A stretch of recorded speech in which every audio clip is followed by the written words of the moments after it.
नमस्कार दोस्तों, मैं प्रियंका पांडे अपने चैनल गृहिणी मधुपरी में आप सभी का स्वागत करती हूं। और आज मैं आपके लिए लेकर आई हूं ज्योतिया माता के पर्व पे एक बहुत ही प्यारा सा गीत। और अगर आपको हमारा गीत दोस्तों पसंद आए तो प्लीज़ हमारे चैनल पे सब्सक्राइब करिए, हमारे वीडियो को लाइक करिए और शेयर भी करिएगा अगर आपको पसंद आए तो चलिए दोस्तों हम ये गीत स्टार्ट करते हैं। निर्जल उपास कैले बानी हम तोहारे हो जितिया माई। निर्जल उपास कैले बानी हम तोहारे हो जितिया माई। भर दे तू गोदिया हमार ए हो जितिया माई। भर दे तू गोदिया हमार ए हो जितिया माई। निर्जल उपास कैले बानी हम तोहारे हो जितिया माई। भर दे तू गोदिया हमार ए हो जितिया माई। भर दे तू गोदिया हमार ए हो जितिया माई। जुग जुग जिए हमरे गोदी के बलकवा हो। आश्विन मास कैले हम त भूखले जुतिया हो। जुग जुग जिए हमरे गोदी के बलकवा हो। आश्विन मास भूखले हम त जितिया के बरतिया हो। पूजन तोहार कैली फल फूल साथे हो जितिया माई। भर दे तू गोदिया हमार ए हो जितिया माई। भर दे तू गोदिया हमार ए हो जितिया माई। निर्जल उपास कैली हम तोहारे हो जितिया माई। भर दे तू गोदिया हमार ए हो जितिया माई।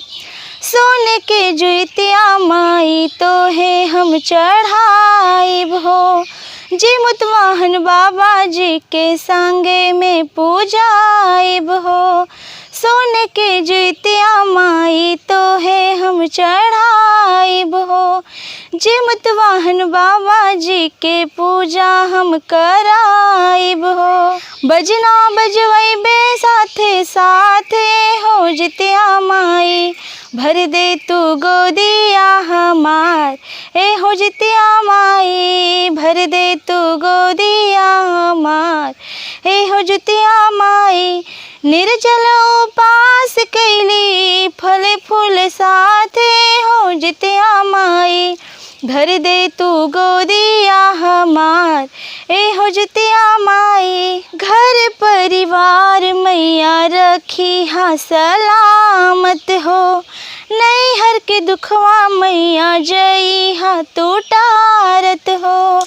घर परिवार मैया रखी हा सलामत हो। नैहर के दुखवा मैया जई हा तू टारत हो। भाई भतीजा बढ़े सासुर सुहागे हो जितिया माई। भाई भतीजा बढ़े सासुर सुहागे हो जितिया माई।